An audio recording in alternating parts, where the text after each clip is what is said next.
Hi guys, so we are at page 251, still a trail guide to the body featuring head, neck, and face. We are still featuring how to palpate or locate the masseter.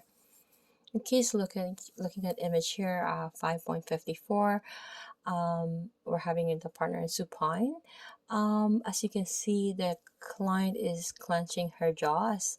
The therapist is trying to palpate it. So you're gonna locate the zygomatic arch and the angle of the mandible.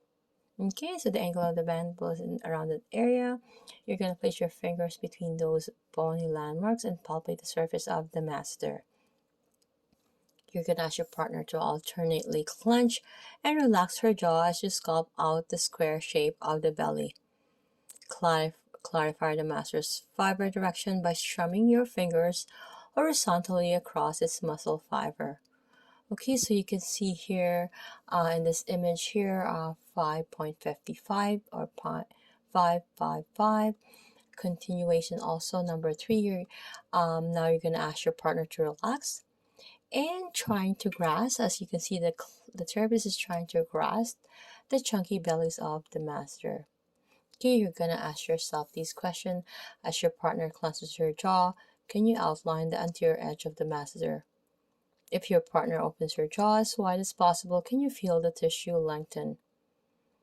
Okay, so looking at the image here, the lateral view of the temporalis, 5.56. We have the coronoid process here.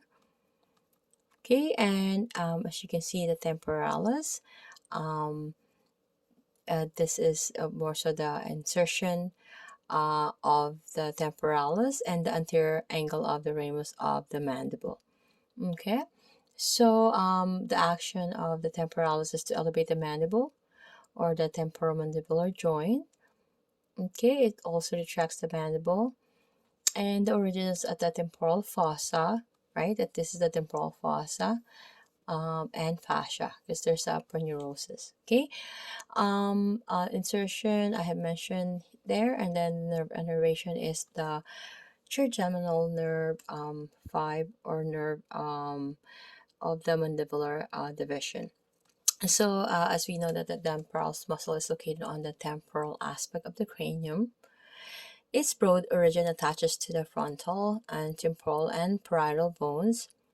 Its fibers converge in a thick mass reaching under the zygomatic arch to connect at the coronoid process.